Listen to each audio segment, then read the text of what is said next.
de los grandes argumentos que había antes contra el aumento salarial era que el argumento de la inflación, decían, no podemos aumentar los salarios porque se va a disparar la inflación. Ese fue el argumento eterno de la patronal. No, porque de nada va a servir, de nada va a servir que aumentemos el salario para que se van a disparar los precios. Pero claro, en aquel entonces no había un control eficaz de los precios como ahora creemos que sí lo hay y de en cierta manera sí lo hay. Pero también había un segundo argumento, querida Sofía, a ver qué opinas de esto. Antes se decía que si México aumentaba el salario mínimo, tanto aquí en la zona centro como en la frontera, lo que hacíamos es minar, reducir la competitividad de México frente a países como China, que ofrecía salarios más bajos, y entonces decían, no, México es muy competitivo con estos salarios mínimos, nos están llegando empresas de maquilas, que quieren que haya salarios mínimos, que no haya sindicatos. ¿Tú crees que ese argumento de que a México lo hacía más competitivo los salarios mínimos se sigue sosteniendo hoy? Yo creo que totalmente se rompió el mito neoliberal de estos dos argumentos que mencionas. Uno, el de la inflación, y el dos, sobre la competitividad de la mano de obra mexicana. Creo que el presidente ha demostrado que se necesita, obviamente, una voluntad política bastante certera para lograr este tipo de acuerdos, porque hay que recordarlo que es un acuerdo entre el sector obrero, el sector patronal y sobre todo el gobierno, pero que también hay un manejo por parte del gobierno para mejorar la calidad de vida y el poder adquisitivo del salario mexicano, ¿no? Del trabajador y trabajadora mexicana, ¿no? Y creo que esto es importante porque hemos visto que hay un montón de medidas que han acompañado este aumento y que a pesar de la inflación, que hay que mencionarlo, esta inflación es mundial. México tiene el menor impacto en términos, por ejemplo, de energéticos. Hay ahora un acuerdo con el sector primario en términos de producción de alimentos para también controlar los precios el próximo año y que no haya una afectación tan grande, pero sobre todo se va a ir acompañado ahora de este aumento del 20% del salario mínimo, ¿no? Y creo que es impresionante en la última gráfica que muestra Luisa María Alcalde en la mañanera, de cuánto se ha aumentado el poder adquisitivo del salario mexicano, ¿no? Es el 90% en estos 4 años de gobierno. Y eso yo creo que es impresionante, ¿no? A pesar de lo que nos estamos enfrentando como de lo post-pandemia, todas las dificultades que hemos tenido que enfrentar, hay un aumento en el poder adquisitivo, ¿no? Yo no me quiero imaginar si no hubiéramos tenido un gobierno como el de ahora y hubiéramos tenido que enfrentar la pandemia, ¿en dónde estarían nuestros salarios? ¿En dónde estaría el bienestar del pueblo mexicano, ¿no? Yo no me lo quiero imaginar porque no puedo pensar en un momento tan terrorífico como eso, ¿no? Y creo que, como también mencionaba Carla, pues hay un acompañamiento de otro tipo de medidas que han dejado bien parado el querer mejorar el bienestar mexicano, ¿no? De los trabajadores mexicanos. Ahí vi que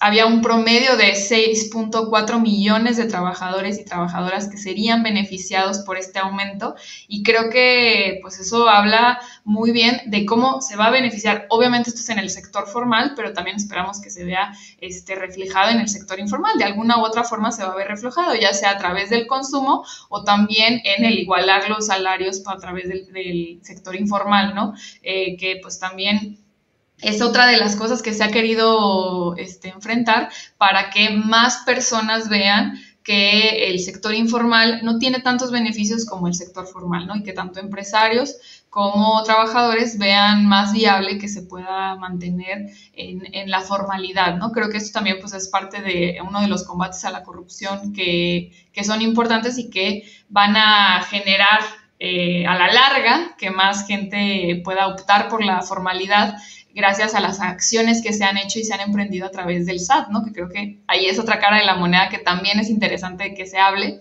de cómo el SAT ha facilitado varios trámites para los pequeños y medianos empresarios, justamente para que puedan mudarse a sistemas de formalidad mucho más accesibles y mucho más amigables en términos de que no les afecten sus finanzas, ¿no? Porque antes creo que no había un enfoque de beneficiar al pequeño y al mediano empresario, ¿no? Y ahora sí hay un enfoque respecto a esto, ¿no? Y además también, pues obviamente de los trabajadores y trabajadoras, ¿no? Creo que esto es una cuestión de justicia social que se le debía al pueblo mexicano desde hace más de 30 años y que por primera vez estamos viendo, ¿no? El tema de las vacaciones también es importantísimo.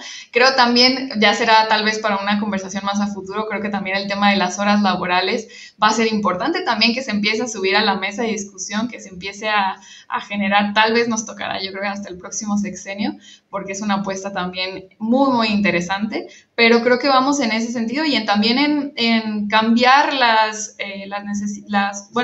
el enfoque que hay sobre la mano de obra mexicana, ¿no? Que no solamente somos esa mano de obra que se puede ser utilizada, y digo la palabra utilizada porque así era, porque no había derechos laborales, por las empresas transnacionales, ¿no? No solamente se utiliza para las empresas nacionales, sino que también puede haber un cambio en cómo debe de ser la mano de obra mexicana, ¿no?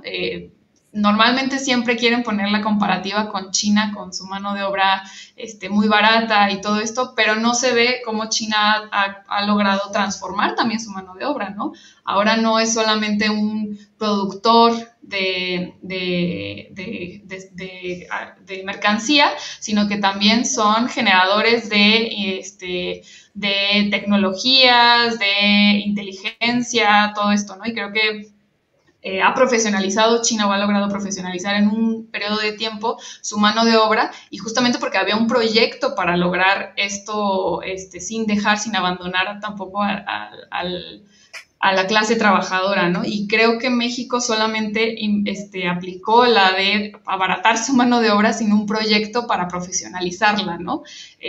No era el intento de, bueno, tenemos fuentes de empleo, pero que eventualmente estas fuentes de empleo van a generar cierto bienestar para que las siguientes generaciones tengan una profesionalización sobre lo que pueden hacer, ¿no? No, aquí simplemente se dejó con un abandono de la clase trabajadora y obviamente pues esto generó problemáticas generacionales y que pues el pueblo mexicano, a pesar de que es uno de los que más horas invierte en trabajo y más produce en términos de sus horas laborales, es el que tenía, al menos con datos hasta el 2017, con el que tenía menos rendimiento de su pago, ¿no? Y lo vemos también pues reflejado en cuanto hemos aumentado el poder adquisitivo del salario mínimo, ¿no?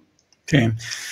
Realmente es interesante estos diálogos, este diálogo circular, como dice López Obrador, porque fíjense, una reflexión para terminar, querida Carla, querida Sofía. Yo recuerdo mucho que alguna vez Felipe González, es jefe de gobierno español y uno de los protagonistas claves de la transición a la democracia en España, reconocía que una de las claves fundamentales del proceso de la transición de España a la democracia fue el acuerdo entre sindicatos, gobiernos y partidos políticos para alcanzar un acuerdo de crecimiento y de salarios mínimos. Para que vean cómo este tipo de acuerdos, que desde mi punto de vista tienen que formar parte tienen que formar parte indiscutible de este gran pacto social que se necesita para avanzar hacia un proceso democrático, como un simple acuerdo, bueno, no, retiro la palabra simple, como un acuerdo tan trascendental en materia de salarios puede facilitar la transición en un país como es el caso de México. Yo estoy seguro que cuando se escriba la historia, no a partir de este tipo de datos, actos de gobierno del presidente López Obrador, nos vamos a acordar de esta fecha, de cuando se autorizó un aumento del 20% para el 2023, y yo estoy convencido que se va ya a la distancia, se va a ver quizá como un punto central y eficaz de un proceso de transición hacia una democracia más plena. Porque, como decía al inicio de este tema, Carla, yo creo que el aumento salarial supone, quizá es la vía ideal para sacar de la pobreza a millones. Entonces, yo creo que aunque a veces este tipo de temas no suelen ser muy sexys para la prensa, no le conceden grande espacio, con el tiempo se va a demostrar que quizá lo ocurrido hoy tiene un carácter tan histórico como trascendental. No sé si ustedes estén de acuerdo, querida Carla.